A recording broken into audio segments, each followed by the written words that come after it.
Yes, welcome to the Pro Wrestling Weekly podcast, yes. My name is Broken Josh Burrell, and tonight, me and my brothers, Brother Nation and Brother Reapers, we will become the podcast of gold.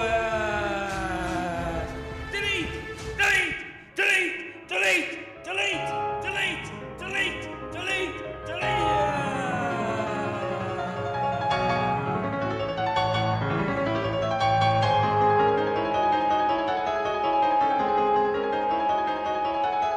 It's WrestleMania. Well, it's not WrestleMania anymore, but it's post-WrestleMania.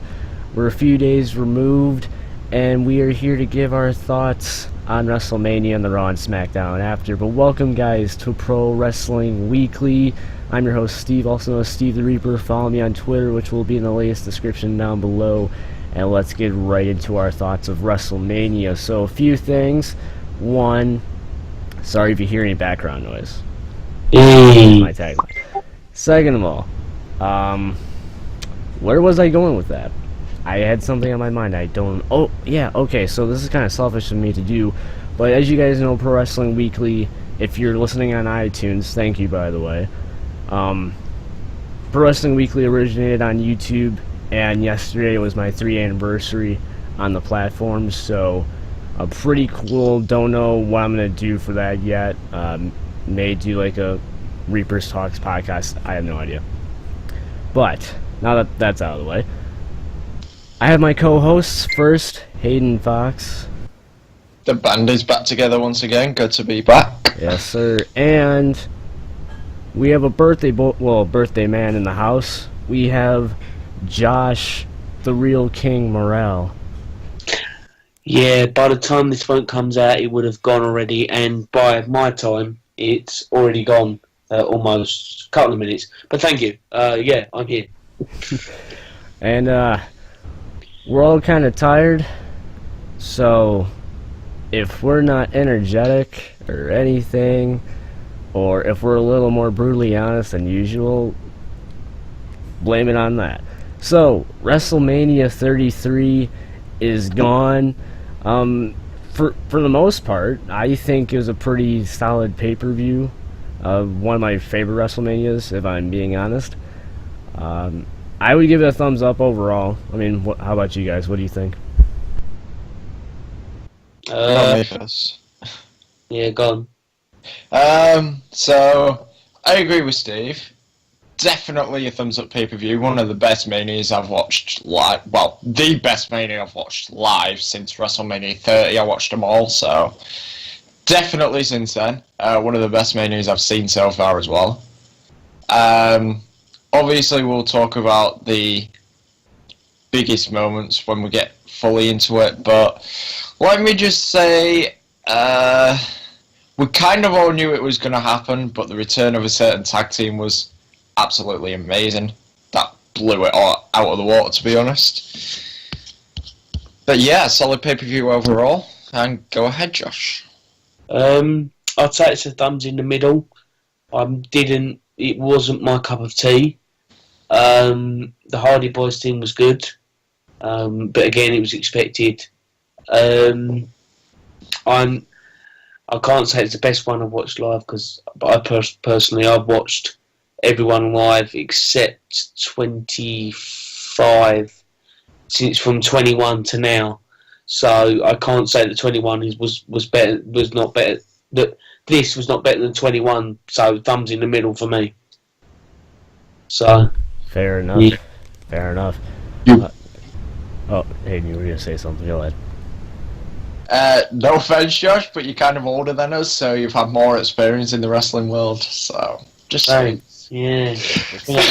Experience is key, though, in this line of work, don't you know? Exactly. Steve's got the right idea. Good point. Alright, so as you guys made mention, the Hardys are back. The New Day interjected the Hardy Boys into the ladder Raw Tag Team title match, so that was pretty cool to see. They're back to the Team Extreme, the good old Hardy Boys gimmick, but Matt Hardy is not letting go. of the broken gimmick. There are some very noticeable but subtle broken references, and there's still that lawsuit with TNA going on, and WWE keeps on making references to the broken gimmick. So it's interesting to see Matt Hardy do his Team Extreme gimmick, but at the same time, it makes you wonder, how far is WWE really going to, go with this without having to worry with TNA, knocking on the front door. I think they're going to let the lawsuit go first and then do the broken gimmick in, I wouldn't say full force, but they'll gradually introduce it more and more. I have heard plans in my grapevine that WWE are going to help the Hardys with the lawsuit. I think Jeremy McDevitt or someone like that's going to help them basically crush TNA. So basically, they'll be able to use the broken gimmick as soon as that's over. So I could see it being over within 6 months if they want to pursue it. So I could look forward to probably seeing the broken gimmick before 2018 comes around. Nice. Well, that's cool. The Hardys are the Raw Tag Team Champions, which, I kind of called it last episode. I don't think anybody's going to give me that much credit because it was kind of off, but still, I'm happy about that. But it was cool to see them back in the ring, and Jeff Hardy doing a swanton bomb off the top of a ladder because he's a maniac. I have to say, AJ Styles and Shane McMahon, that well exceeded my expectations. And then I thought boring as fuck. Do you really? I don't. Yeah. I don't think. Well, okay. Explain to me why you thought it was boring. 1, there wasn't an expected chain spot. 2, it was. I can't blame AJ for this because it's just Shane was just out wrestled completely, and I normally prefer the wrestler being able to keep up, and Shane couldn't keep up, in my opinion. So I just didn't enjoy the match at all. I thought. See, I thought it was one of the best matches on the card, to be honest. I agree.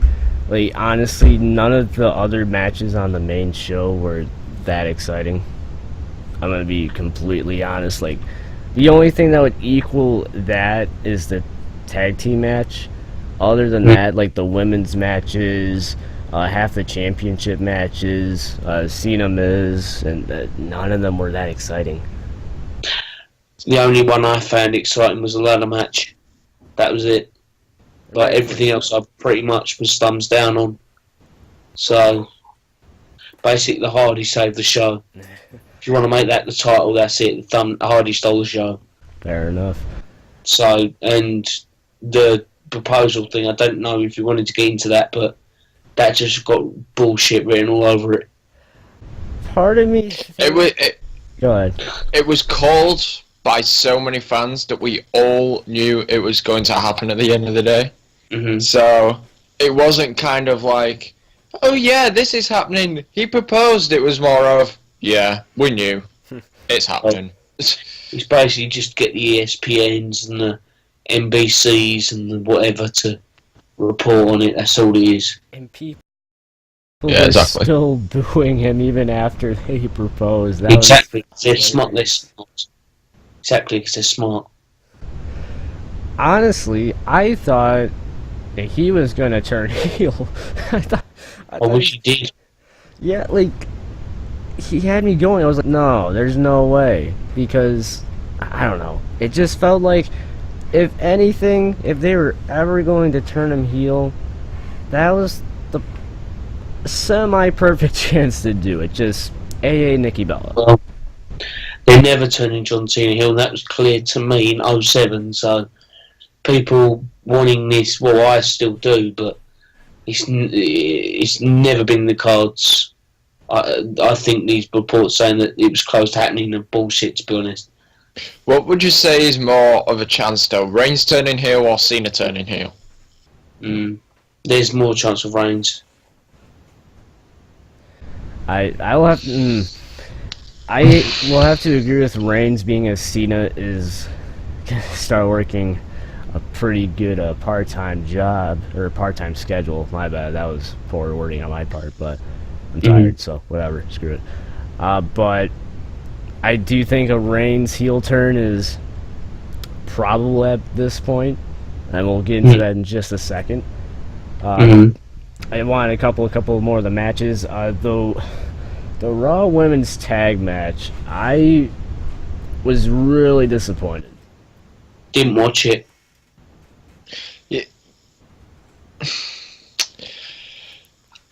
It could have been so much better. Yeah, it was, for me, the worst match on the show.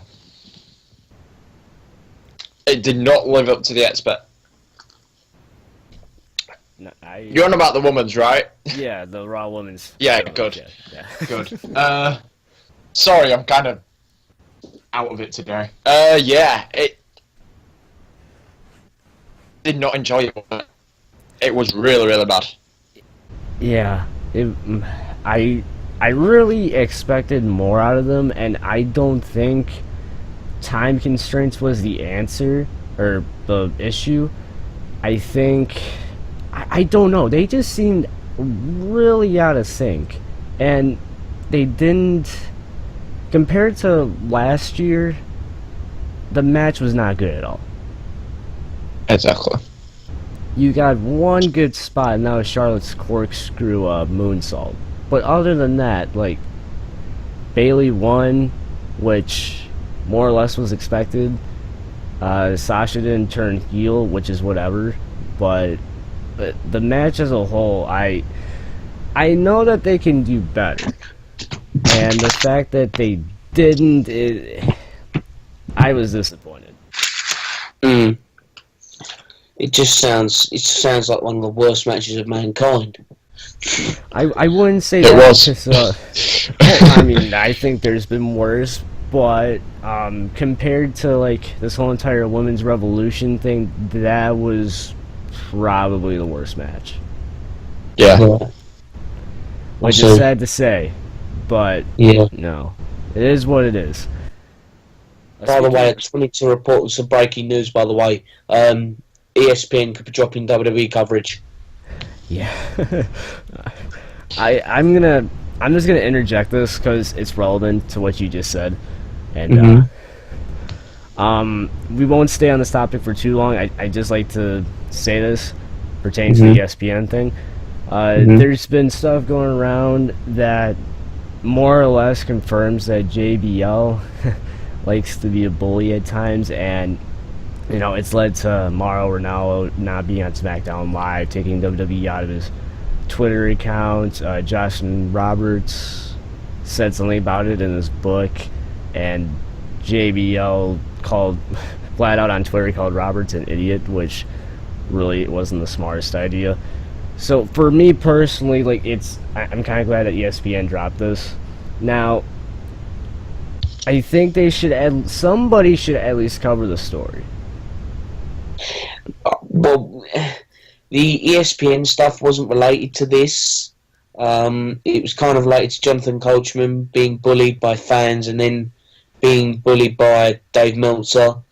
Basically forced him to leave that thing and cover golf instead, and then ESPN are just trying to find someone, but it's more of a thing that they're going to cancel the WWE coverage. Because if Jonathan Coachman's not doing it, then no one's going to do it, basically. That's true. So, but no, with the Mauro Ranallo stuff, JBL's an absolute fucking idiot, and he should be sacked by the WWE. I don't know why he hasn't done sooner, to be honest. I agree. So, back on the topic of WrestleMania and women's matches, the SmackDown women's match was the semi-main event, if I'm not mistaken, and that was it was slightly better than the Raw women's match. even though it was very constrained on time. Mm-hmm. James Ellsworth had his WrestleMania moment. Oh, glad I didn't watch it. God. Naomi won her title back. Okay. She needs to get rid of that stupid rear view finisher, though. It's just an ass to the face. It is. It makes no sense. Rikishi did something better than that. Yeah, his ass actually stunk though. But it was better than her finisher. That's what Yeah, but at least you probably keep her ass clean. I have no comment on that. Right. Owens and Jericho, the crowd, man, was not into this match. Now, they just didn't seem interested into the match, and it could be because it was an open stadium and reactions traveled outward and wasn't like closed off or anything. I like the match. It's one of those things where I feel like that was also underwhelming. Simply because of the crowd. That's the thing. Sometimes the crowd can make or break a show. And it also goes for the same token at the viewers at home. Like, if the crowd isn't into the match, then viewers at home are probably not going to be that interested in it at all either. Exactly. Oh man, there's a lot of matches. That was the United States title match. I'm just going off of memory. Lesnar Goldberg Universal title. Lesnar won the Universal title. That's the only good thing from that match. That Lesnar won. And it was. But the bad thing is, I hate mentioning this fucking name right now, especially after what he did in the fucking main event. But I'm gonna say your line, Josh. Sorry. Fuck Roman Reigns, and he's probably gonna win the Universal title. Yep. Yay. Match lasted 4 minutes and 46 seconds, so they went longer than the typical Lesnar Goldberg match this year. It was definitely better than their other matches. I think that this match, for it being short, was better than the WrestleMania 20 match. I think that's a bold statement on my part, I'm not gonna lie, but that's just me. I felt like things... No, I've seen a few people saying that, to be honest. Okay, so at least I'm not alone. I thought I was gonna be a trendsetter, but I guess not. But I liked it. I was excited to see Goldberg actually take a bunch of suplexes. That was fun. I just laugh whenever Lesnar's in the ring nowadays. That's all I do. It's so good when he steps inside the ring. The best example is SummerSlam 2014 against John Cena. Okay. I love that match. I sadly admit I almost went to it because John Cena's getting fucked.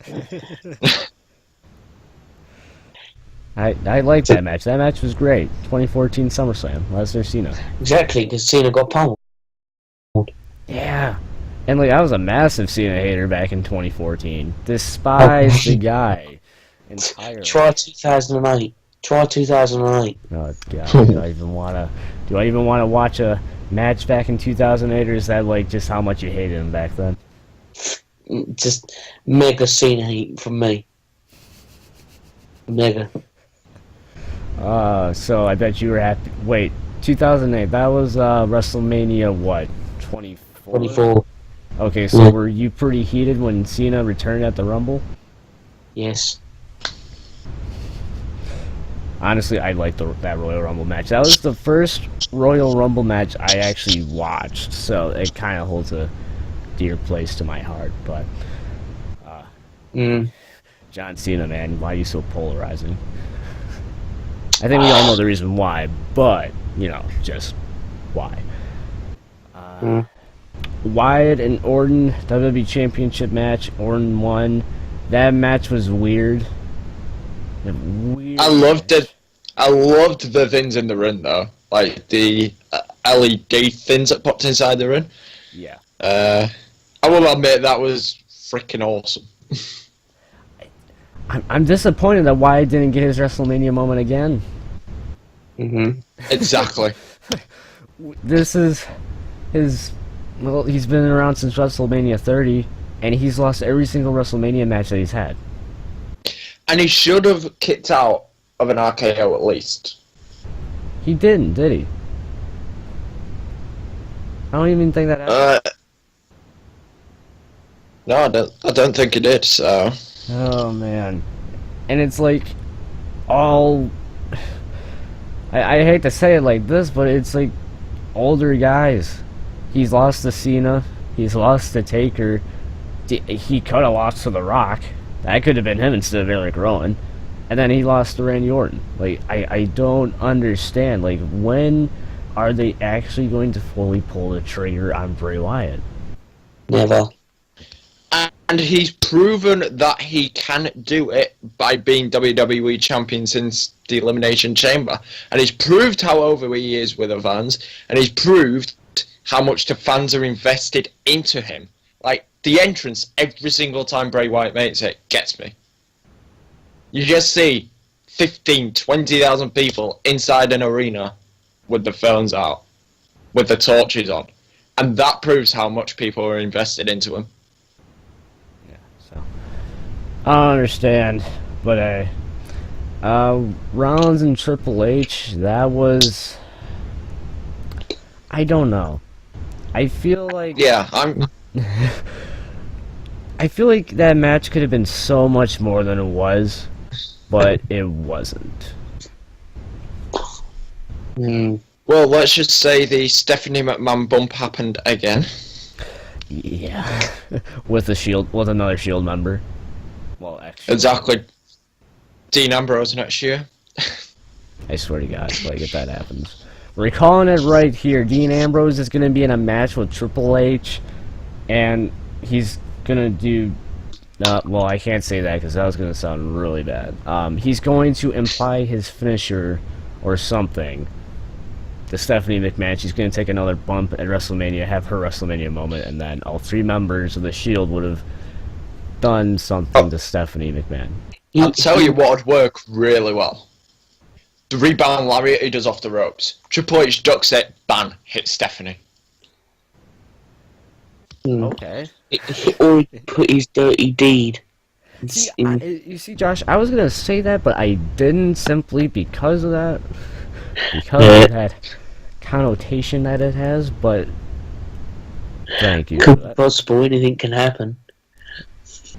This is the WWE, never say never. Exactly. True. That's great. Now that's all I'm gonna think about.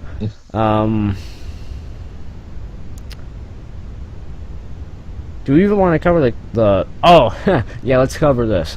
Mojo Rawley won the Andre the Giant Memorial Battle Royal because of Rob Gronkowski of the New England Patriots. Fuck the WWE with this decision. How can they do this? I would have been happy with this later. I'm fired up for the Battle Royal when talking about it. That I'm not even going to make a comment on the main event because that'll get me started. But this will show you how fired up I am. At the beginning, everyone's like, oh, someone like Braun Strowman's going to win. And he totally should have, especially with the spot that happened on Raw.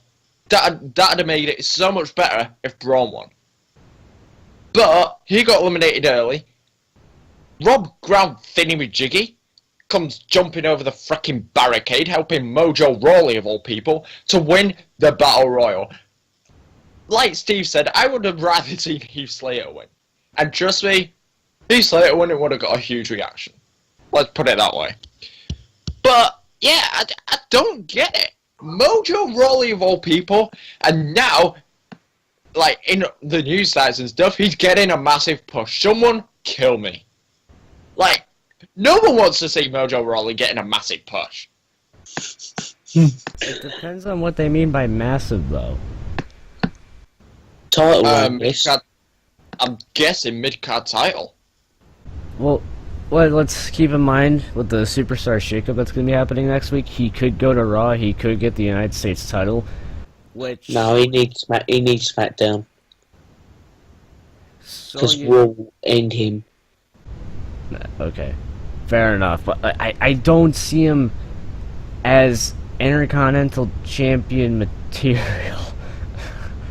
The only thing that would work with Mojo Rawley on Raw is a Kurt Angle and Mojo Rawley spot. That could be funny. Except from that, nothing else. They can't do one every week because it get old. Exactly. So there's no point in him going to Raw. Exactly. He needs SmackDown, but Intercontinental Championship, hell to the frickin' no. I guess They need a Mojo Rawley title. He only has it. so. Basically, turn him to 2010, 2011 Zack Ryder. Basically. Oh, that's unfortunate. He's gonna get the Ryder treatment while Ryder's injured. That's actually kind of funny. Well, he deserves the Ryder treatment. He deserves not to be pushed. Zack Ryder. I'd much rather have a Zack Ryder push than a Mojo Rawley push. Exactly. That's fair. I think Zack Ryder deserves the push. But you can't catch your lightning in a bottle. So, Neville versus Austin Aries kickoff show. That was good. It was a good kickoff match. Neville retained the title, so that was cool. Yeah, decent matchup. I quite enjoyed that match, but obviously it was the kickoff. No champions change hands, unfortunately. So guys. Yeah. So, and then the match that ended the kickoff match, Ambrose and Baron Corbin, Intercontinental title. Worst match of the night. That was very last minute. It wasn't. Wait, it got moved to the kickoff show. Yeah. Kickoff show, sure. There we go. Got moved day off. So it basically just got moved like it went through. The idea went through about a couple of hours before the show. So that's how bad they were with moving around the idea of having a SmackDown women's match on the main card. So there you go. Fair enough. So, main event, Undertaker versus Roman Reigns. Okay, Haydn, calm down for just 1 second. So, the match was alright. It was very hard to watch because the Undertaker simply cannot go in the ring anymore. Right, I'm gonna be as calm as possible here. Okay. The match was hard to watch, and for that reason, I did not enjoy it. But credit where credit's due. WWE sent The Undertaker off in the perfect way.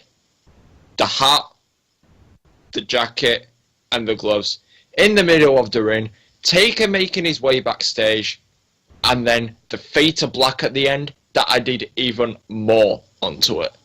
Just the little things like that. And that was done in the most... Ooh. But yeah, the send-off was absolutely perfection. The match wasn't so good because it was hard to watch. Josh, would you like to add on to that? Basically, yeah, it was just hard to. I didn't watch it live because I fell asleep halfway through the show, so I went back to it, and it did upset me a little bit. The fact they'd send him out there hurt like that. The fact that they didn't do a physical on him, at least, did worry me a bit. Glad if he's getting his surgeries, good on him. If he's retired, thanks for the memories, I guess. But I just didn't like the match because it was Roman Reigns who was retiring him. But, I mean, what people have to realise as well is this was, except from Cena Taker, which we might talk about, we might not, I don't know what the plans are, but this was the way that Vince, and possibly Taker as well, decided on at the end of the day. And if that is true, and the send-off that Taker wanted, then as wrestling fans, we've got to respect that. And if that was his last match, then at the end of the day, we've just got to like get that decision from him and just thank him for the 33-year career at the end. 37. Yeah, about that. Yeah. Jeez, that long. So Yeah, because he spent a couple of years in WCW, That's right. Yeah. and then yeah. But, quick plug here. I also advise you to check out Delzinski's video on The Undertaker. Because he makes a very, very valid point. Have any of you guys seen it? I watched it. I was a little frustrated with that video, but like, here's the thing. Basically, what he said was the fact that if the surgery goes well, it's highly unlikely, but there is a possibility that he could step in the ring. Even if he doesn't, he was at the WrestleMania 34 press conference. He was also at the WrestleMania 34 press conference. Now, that could mean one of two things. It could either mean he's wrestling, which is now highly unlikely, or he's heading into the Hall of Fame 2018, which we all want to see after 33. But if he does end up stepping in the ring, was that a safety precaution from WWE, or will he return? But that was a retirement of the dead man gimmick. There's just so many things that he said that makes a valid point in Delzinski's video that you could also look at that side of things. Because at the end of the day, WWE haven't released an official statement saying that The Undertaker is retired. Yeah, you've had a lot of superstars thanking Taker for what he's done, but no official statement as of yet. So was that at 33 a safety precaution more than anything? Or was it an official retirement, but WWE don't officially want to release a statement on it? It was official retirement. He will announce he's fully retired at the Hall of Fame, like they did with Sting. That actually makes Exactly how they're going to do it, like Sting. That makes sense. So I would. Delzinski, I did not watch for all Delzinski's video because it frustrated me. Because all of the points, yeah, it was at the 34 press conference, but it doesn't mean he's going to wrestle. Like, no, but it could mean he's at the Hall of Fame and doing that. Exactly, and it's exactly what it means. You know, but don't put any credit into the fact that he's just at a press conference, meaning, oh, he's going to wrestle. No, doesn't. Oh no. No, I'm not talking about you. I'm talking about Del. Yeah. Yeah. I mean, I'm even taking it as an official retirement. Narrative out there, to be honest. That's what it feels like to me. You can cut this if you want, Steve. But no, I just didn't like it, to be honest. And I'm even taking it as an official retirement, to be honest. Yeah. Major access. He'll be, if it's not at the Hall of Fame, then fans will go shit ape on it. But yeah. Here's my thing. Why would you do a third send-off with The Undertaker? Like, you've done it at Mania 30 with Lesnar, when everybody thought that was going to be the end, and then they did more or less a proper one this past Sunday. The Undertaker does not need to come back to wrestling at all. He's had a legendary career. That's honestly a great word to use, because it's true. He's accomplished so much in the ring. He does not need to come back to the WWE. He does not need to wrestle again. And I think if people are looking too into the fact that he was at the Mania conference for 34, it makes no sense at all. That was a proper send-off for The Undertaker. I don't believe that it was a safety net. I truly think that Reigns was supposed to, be Undertaker's send-off. Good for Reigns. He's gonna get another monster push, which is whatever. But The Undertaker does not need to be in the ring ever again, especially after WrestleMania.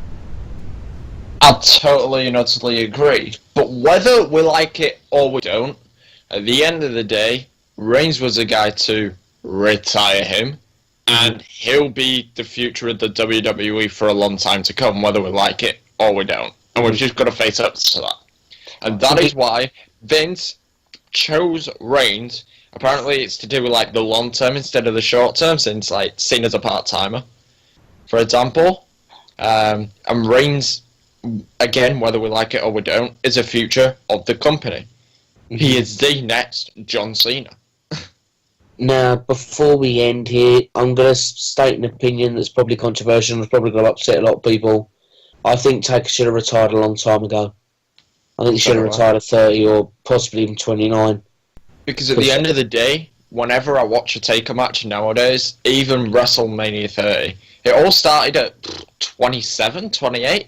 Yeah. And I was just like, every time I watch a Taker match, I was like, is he okay? Is he okay? His health. And I couldn't really enjoy it because of that. Yeah.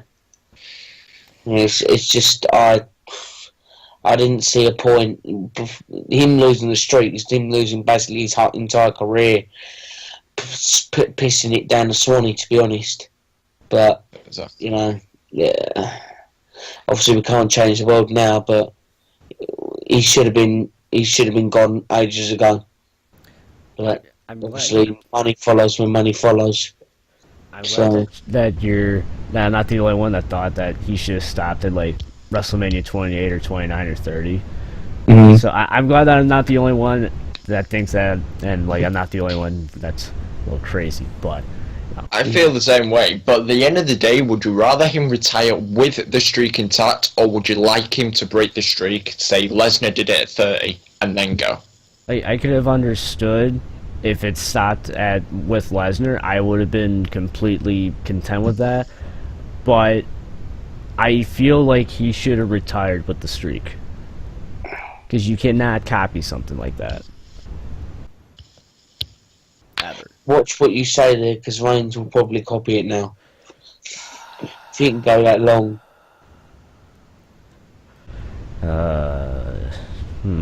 Because every in Vince's mind, every record is meant to be broken. Look at John Cena's 16-time world title win. That's only flair. It can't happen anyway, because at the end of the day, WrestleMania 31, Reigns was the one that took the cover from Rollins. That's true. Yeah. But I was saying hypothetically, like in regards to the win column, not the loss column. Because the loss column doesn't really matter, it's the win column that matters. And Reigns got more wins than losses at WrestleMania so far. So, could be one that gets 20 and more. Real quick, some notes from Raw and SmackDown. Kurt Angle's the new Raw GM. Everybody gets that. Good. The Revival debuted on Raw. Good. Cool. Balor returned. Awesome. Decent. Ty Dillinger debuted on SmackDown. 10. And That was amazing. Shinsuke Nakamura debuted on SmackDown. I freaked out when that happened. And I've just found out today that I'll be going to see him in May. So that'd be awesome. There you go. That's like June. a month. Unless he goes to Raw in the Superstar Shake-Up next week. Oh, hope not. No, I'm not either as well. Just got there. And then Simon Gotch, one half of the Vaudevillains, got released, and the rumor is Aiden English is going to get a singles push. Good. So, you hear stories about Simon Gotch, either positive or negative. He's been in backstage altercations before, so really I can't say anything, because personally I don't know the guy. But, it's always sad to hear when a wrestler gets released from the WWE. But to be fair, the Vaudevillains weren't really going anywhere on the main roster, and I hate saying that because they were a good enough tag team, just something wasn't connecting at all. Mm-hmm. Like, as soon as you knew that they were debuting on the main roster, you knew that they were not going to get utilized correctly. You know they were fucked. Yeah. It's in a layman's terms. I love those layman's terms, so. Mm-hmm. They're more effective. Exactly. It's what adds to the podcast, I think. Exactly. You need those F's and those S's. Exactly. Yes. So, with that being said, guys, I hope you guys did enjoy this post-WrestleMania podcast episode. If you did, please make sure to slam that like button below. If you are on YouTube, subscribe to all of our channels. Don't forget to follow all of us on Twitter for the latest updates, including our main podcast Twitter account for all the latest updates on there. Make sure to turn on notifications to know when all of our videos hit your sub boxes. Don't forget to subscribe on iTunes. With that being said, guys, hope you guys enjoyed WrestleMania weekend. Hope you guys are having a great day. And we'll see you guys in the next episode of Pro Wrestling Weekly.